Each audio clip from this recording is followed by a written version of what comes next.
எப்பயுமே ஒரே வகையான இட்லி சாப்பிட்டு போர் அடிக்குதா உங்களுக்கு? கவலையப்படாதீங்க. இந்த வீடியோவில் நான் சொல்கிறேன் 6 நாளைக்கு 6 வகையான டேஸ்டியான கலர்ஃபுல்லான இட்லியை எப்படி சட்டுன்னு செய்கிறதுன்னு பார்க்கலாமா? வாங்க. ஃபஸ்ட்டு இட்லி மாவை எப்படி அரைக்கிறதுன்னு பார்க்கலாமா? கொத்தமல்லி இட்லி எப்படி செய்கிறதுன்னு பார்க்கலாமா? ஒரு பவுலில் ஒரு கரண்டி இட்லி மாவு நல்லா அரைச்சி வச்சிருக்கிற கொத்தமல்லி சாறை ஊற்றி நல்லா மிக்ஸ் பண்ணிக்கோங்க. மிக்ஸ் பண்ணதுக்கப்புறமா ஒரு பவுலில் ட்ரான்ஸ்ஃபர் பண்ணி வச்சுக்கோங்க. கேரட் இட்லி எப்படி செய்கிறதுன்னு பார்க்கலாமா? ஒரு பவுலில் ஒரு கரண்டி இட்லி மாவு நல்லா அரைச்சி வச்சுருக்கிற கேரட் சாறை ஊற்றி நல்லா மிக்ஸ் பண்ணிக்கோங்க. மிக்ஸ் பண்ணதுக்கப்புறமா ஒரு பவுலில் ட்ரான்ஸ்ஃபர் பண்ணி வச்சுக்கோங்க. டர்மரிக் இட்லி எப்படி செய்கிறதுன்னு பார்க்கலாமா? ஒரு பவுலில் ஒரு கரண்டி இட்லி மாவை ஊற்றி ஒரு ஸ்பூன் டர்மரிக் பவுட்ரு போட்டு நல்லா மிக்ஸ் பண்ணிக்கோங்க. மிக்ஸ் பண்ணதுக்கப்புறமா ஒரு பவுலில் ட்ரான்ஸ்ஃபர் பண்ணி வச்சுக்கோங்க. ராகி இட்லி எப்படி செய்கிறதுன்னு பார்க்கலாமா? ஒரு பவுலில் ஒரு கரண்டி இட்லி மாவை ஊற்றி ஒரு ஸ்பூன் ராகி பவுடரை போட்டு நல்லா மிக்ஸ் பண்ணிக்கோங்க. மிக்ஸ் பண்ணதுக்கப்புறமா ஒரு பவுலில் ட்ரான்ஸ்ஃபர் பண்ணி வச்சுக்கோங்க. சாக்லேட் இட்லி எப்படி செய்கிறதுன்னு பார்க்கலாமா? ஒரு பவுலில் ஒரு கரண்டி இட்லி மாவை ஊற்றி ஒரு ஸ்பூன் சாக்லேட் சாஸ் போட்டு நல்லா மிக்ஸ் பண்ணிக்கோங்க. நல்லா மிக்ஸ் பண்ணதுக்கப்புறமா ஒரு பவுலில் ட்ரான்ஸ்ஃபர் பண்ணி எடுத்துக்கோங்க. பீட்ரூட் இட்லி எப்படி செய்கிறதுன்னு பார்க்கலாமா?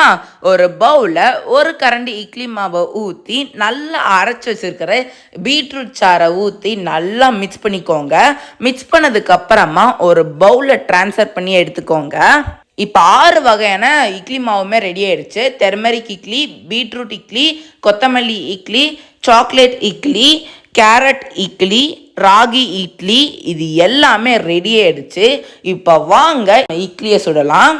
இப்போ இட்லி பாத்திரத்தில் எல்லாத்துலேயுமே எண்ணெய் தடவிக்கோங்க. இப்போ ஒரு மாவை ஊற்ற ஆரம்பிச்சிருங்க. இது ragi idli, carrot idli, chocolate idli, turmeric idli, கொத்தமல்லி இட்லி, பீட்ரூட் இட்லி, இது எல்லாமே பார்க்க நல்லா பியூட்டிஃபுல்லாக கலர்ஃபுல்லாக இருக்குது. ஒரு கொஞ்ச நேரம் நல்லா பாயில் பண்ண விட்டுக்கோங்க. 5 நிமிஷம் கழிஞ்சு இந்த இட்லி பாத்திரத்தில் திறந்து பார்த்தீங்கன்னா நல்லா சுட சுடன்னு புசு புசுன்னு இட்லி வந்து நமக்கு ரெடி ஆயிடுச்சு. இப்போ 6 வகையான இட்லியுமே ரெடி ஆயிடுச்சு. இதுக்கு மேலே கொத்தமல்லி தூவி எடுத்து வச்சு பார்த்தீங்கன்னா நமக்கு சுவையான கலர்ஃபுல் இட்லி ரெடி. இப்ப சுவையான பீட்ரூட் இட்லி ரெடி ஆயிடுச்சு. இப்ப வாங்க டேஸ்ட் பண்ணி பார்க்கலாம் எப்படி இருக்குன்னு.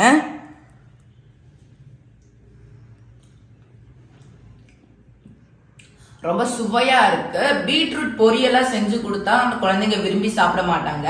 ஆனா இட்லியா செஞ்சு கொடுங்க, ரொம்ப ரொம்ப விரும்பி சாப்பிடுவாங்க. கண்டிப்பா ட்ரை பண்ணி பாருங்க. இப்ப சுவையான கொத்தமல்லி இட்லி ரெடி ஆயிடுச்சு. இப்ப வாங்க டேஸ்ட் பண்ணி பார்க்கலாம் எப்படி இருக்குன்னு.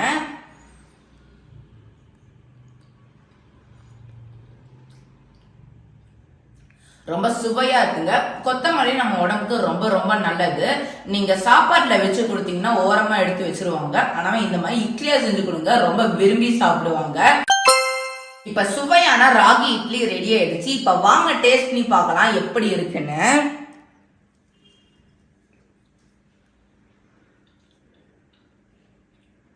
ரொம்ப சுவையா இருக்குங்க. ராகியில இட்லி செய்யறது ரொம்ப கஷ்டமானு யோசிக்காதீங்க. நான் சொன்ன மெத்தட்ல செஞ்சு பாருங்க, சட்டுன்னு செஞ்சிடலாம். கண்டிப்பா ட்ரை பண்ணி பாருங்க. இப்ப சுவையான டர்மரிக் இட்லி ரெடி ஆயிடுச்சு. இப்ப வாங்க டேஸ்ட் பண்ணி பார்க்கலாம் எப்படி இருக்குன்னு.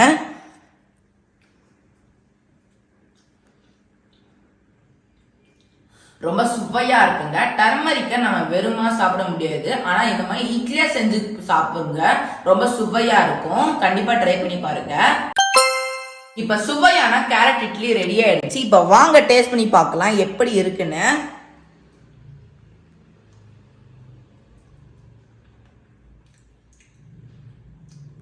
ரொம்பவே சுவையா இருக்குங்க. கேரட்டை நார்மலா சாப்பிட பிடிக்காதவங்க இந்த மாதிரி இட்லியா செஞ்சு கொடுத்து அசத்துங்க.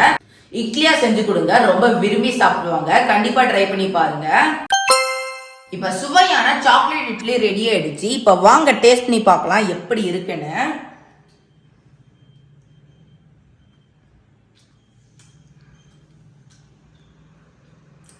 ரொம்பவே சுவையா இருக்குங்க. சாக்லேட் யாருக்கு தாங்க பிடிக்காது? ஆனா நான் சொன்ன மெத்தட்ல இந்த மாதிரி வித்தியாசமான இட்லியா நீங்க சாப்பிட்டு பாருங்க, ரொம்பவே சுவையா இருக்கும். கண்டிப்பா ட்ரை பண்ணி பாருங்க. இப்ப நான் சொன்ன 6 நாளைக்கு 6 வகையான சூப்பரான இட்லியை உங்க வீட்டில் இருக்கவங்களுக்கு செஞ்சு கொடுத்து அசத்துங்க. இதே மாதிரி இன்னொரு இன்ட்ரெஸ்டிங்கான வீடியோ உங்களை எல்லாத்தையும் பார்க்குறேன். அது வரைக்கும் பாய்.